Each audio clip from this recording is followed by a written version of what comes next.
Hi hello guys, இந்த வீடியோவில் நம்ம யாரை பற்றி பார்க்க போகிறோம் அப்படின்னு சொல்லி பார்த்தீங்கன்னா, நடிகை சோனியா அகர்வால் நான் இந்த தப்பு பண்ணதால் தான் என்னோட லைஃபே மாறிப்போச்சு, இதனால தான் என்னுடைய கரியர் வந்து பார்த்தீங்கன்னா ஸ்பாயில் ஆயிடுச்சு அப்படின்னு சொல்லிட்டு ஒரு விஷயத்தை ரிவீல் பண்ணியிருக்காங்க ரீசெண்டாக ஒரு இன்டர்வியூவில். அதுக்கான பின்னணி என்னன்றது தாங்க இந்த வீடியோவில் பார்க்க போகிறோம். நம்ம சேனலை ஃபஸ்ட் டைம் பார்க்குற பர்சனாக நீங்கள் இருந்தீங்கன்னா மறக்காமல் நம்ம சேனலை சப்ஸ்கிரைப் பண்ணிக்கோங்க. அப்போ தான் அடுத்தடுத்து போகிற வீடியோக்கான நோட்டிஃபிகேஷன்ஸ் அண்ட் பாப்அப்ஸ் வந்து உங்களுக்கு கண்டினியூஸாக கிடைச்சிட்டே இருக்கும்.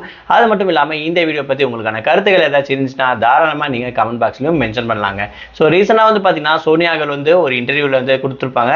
அதாவது இந்த ஒரு விஷயம் பண்ணதால் தான் என் வாழ்க்கையே மாறி போச்சு, ஒரு வேலையை தான் நான் செய்யாமல் இருந்தேன்னா கண்டிப்பாக என் கரியர் வேறு மாதிரி இருந்திருக்கும் அப்படின்னு சொல்லி ரிவீல் பண்ணிடுறாங்க. அதுக்கு முன்னாடி இவங்க இதுக்கு முன்னாடி என்னென்னலாம் படம் பண்ணியிருக்காங்க, எந்த அளவுக்கு ஃபேமஸாக இருக்காங்கன்னு ஒரு சின்னதாக வந்து பார்த்துக்கலாம்.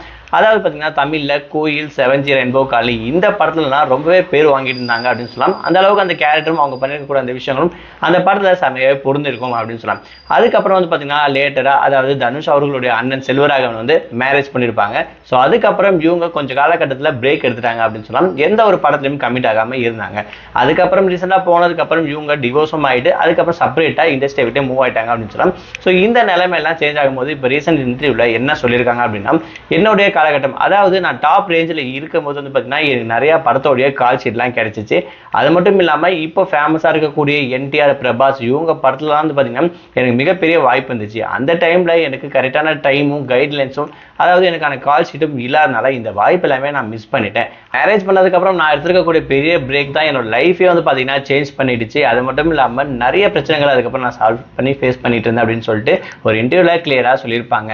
அது மட்டும் இல்லாமல் ரீசெண்ட் டேஸ் வந்து பார்த்தீங்கன்னா நிறைய பிரபல நடிகைகள் இவங்க எல்லாருமே அவங்களுடைய கரியரோட பீக்கில் இருக்கும்போது வந்து பார்த்தீங்கன்னா நிறைய படம் ரிஜெக்ட் பண்ணியிருப்பாங்க. பட் அந்த ரிஜெக்ஷன் படம் வந்து பார்த்தீங்கன்னா கரண்ட்டாக அவங்க மிஸ் பண்ணதுக்கப்புறம் ரொம்பவே டாப்பாகவும் டூப்பாகவும் ஹிட் ஆயிருக்கும் அப்படின்னு சொல்லலாம்.